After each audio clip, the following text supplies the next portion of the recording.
কি খবর দোস্ত? কেমন আছো? ভালো আছো? অনেকদিন পর তোমার বাসায় এলাম। আন্টি নাই বাসায়? তুই আইছিস আমার কাছে? তুই আন্টি দিয়ে কি কর? হ্যাঁ, খিদা লাগছে। আন্টির কাছে কিছু জিগা আছে নাকি, খাইতাম কিছু। ভাল লাগতেছে না।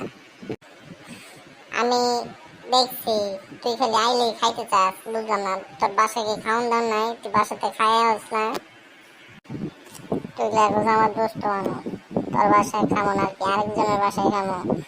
আন্টি রাতের রান্না খুব মজা, কিছু দে খাই, খিদা লাগছে। বস সবাই এই কিছু আছে নাকি? তুই একটু আমি আইতাছি।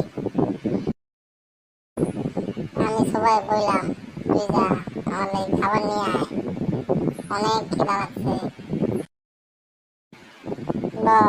আমি আইতাছি, দেখি কিছু আছে কিনা। আল্লাহ জানে আমাদের খাবার দেয় নাকি। ও তো মানুষ বেশি ভালো না, ও থাকলে আমার খাবার দেবো না, আমি বুঝছি। আমি না খাই আজকে কোথাও যাবো না, আমি এনেই বয়ে থাকবো। এগুলো তোমার প্রিয় খাবার, মা গেছে বাইরে, এগুলো আমি খামো দুপুরে। এখন এগুলো যদি আমি ওরে দিয়ে দিই তাহলে আমি কি খামো দুপুরে?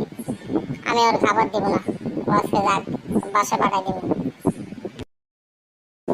দোস্ত, আমি তো ভাবছিলাম খাবার আছে, এখন তো এই খাবার নাই। যে খাবার আছে এটা আমি দুপুরে খাবো, এখন তোরে আমি কেমনে খাওয়াই? কি কর তুই? আমার একটু খাইতে দে, আমার অনেক খিদা লাগছে।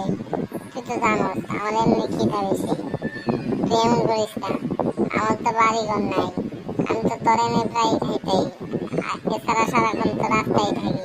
তুই না দিলে আমি এখন দুপুরে খামো কই?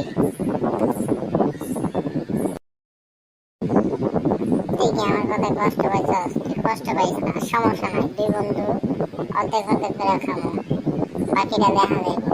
খিদা লাগলে পরে আমরা বাইরে গিয়ে খামো না বন্ধু, ঠিক আছে? ঠিক আছে বন্ধু, ল আয় আমরা খাই। খাই একটু বাইরে থেকে ঘুরাই, ভালো লাগতেছে না আমারও। ঘরের মধ্যে গরম লাগে, যেই গরম পড়ছে। এই গরমে এসি ছাড়া উপায় নাই, কি করবো? গরিব মানুষ, এসিও তো কিনতে পারবো না। ল বাইরে গিয়ে বাতাস খাই, ল। হ্যাঁ বন্ধু, তুই ঠিক কইছস। যেই গরম পড়ছে আমারও ভালো লাগে না। ল বাইরে থেকে একটু বাতাস খাই, পুকুর পাড়ের থেকে।